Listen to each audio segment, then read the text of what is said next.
We don't have a problem with rugby. We love rugby, but we don't love Mabogobog. The Boke, Springbok, is an apartheid symbol.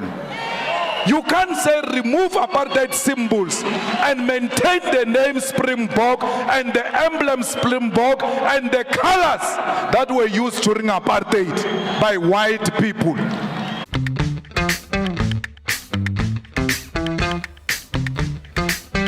What does the Springboks and the Communist Manifesto have in common? Now, the Communist Manifesto is a book that gives a history, according to Karl Marx and Friedrich Engels, about the two classes that existed in their time. And those two classes is identified as the bourgeoisie, which is referred to commonly as the people with the means of production in the modern era, especially in South Africa. The people with the means of production is classified as being our white brothers and sisters and our white folks. Then you had the other class, which was the proletariat, which according to Karl Marx is known as the working class. And South Africa, we have far leftists recognizing that the black community or the non-white community, they are the working class. So what does this all have to do with rugby? I have to say, what the Springboks have accomplished in the last 8 years since they won the 2019 Rugby World Cup and again the 2023 Rugby World Cup was to do something that politicians can only dream of doing. And that is to unite a country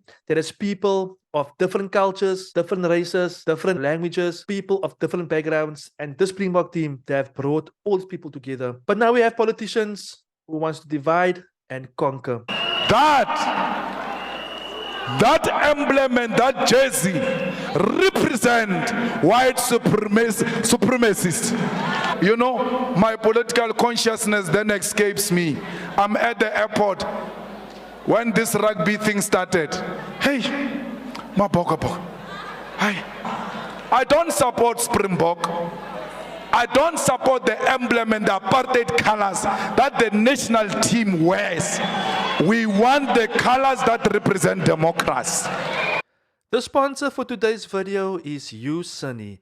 YouSunny is a streaming app featuring all your favorite TV shows, your favorite TV series, anime, cartoons, and much more. YouSunny is compatible with all Android devices, and YouSunny is also an advertising-free streaming app, so that means there will be no interruptions while you watch your favorite movies and your favorite shows. YouSunny also includes subtitles featuring different languages, but what I find interesting of YouSunny as a sports enthusiast is the fact that you can watch live sports on YouSunny.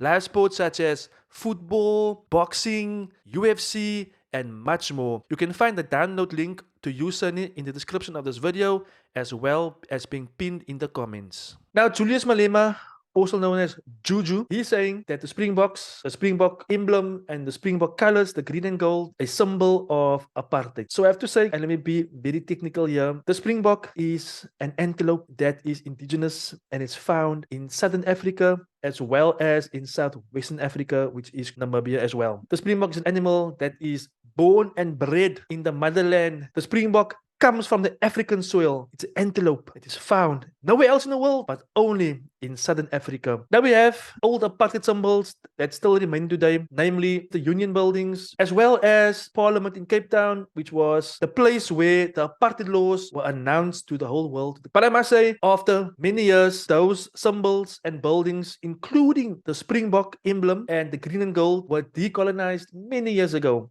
Nelson Mandela, decolonized all these symbols, and here we have political parties, far left parties like the EFF that wants to divide our country once again. Now, Rassie Erasmus, he did the seemingly impossible in 2018 to take a Springbok team that was hopeless. They lost to New Zealand to a record score, they lost to Ireland to a record score, they lost to Australia to a record score, and Rassie took this team and he brought in players from different cultures and different backgrounds, and he created a team of champions. He introduced the first black African rugby captain to captain the Springboks to 2 Rugby World Cups. It was only done once before by Richie McCaw. And Richie McCaw and Siya Kolisi, they are the only individuals, the only people on this planet that achieved this momentous and huge achievement. And Rassie Erasmus, he had the foresight to introduce Siya Kolisi as the captain of the Springboks. Now, this decolonized Springbok rugby team, it boasts players like Oxenche, Bongi Numanambi, Trevor Nyankani. These guys are some of the best front row players that's currently playing. Bongi, Trevor Nyankani, Ox,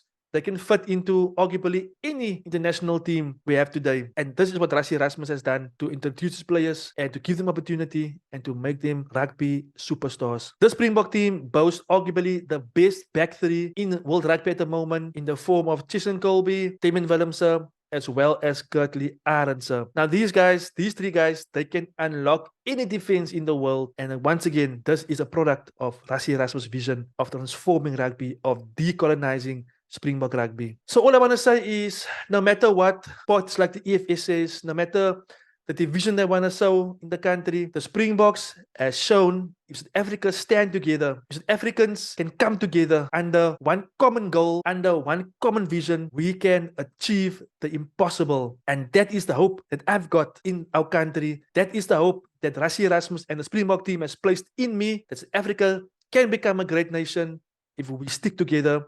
But unfortunately, we have politicians, their MO is to create division, and that's how they get into power, is by creating division. So guys, stronger together, upward Springboks, Amandla Springboks, onwards and forwards for the Springboks. Let's go Springboks. Please like this video, subscribe to my channel, and thank you for watching guys, and I'll catch you guys on my next video.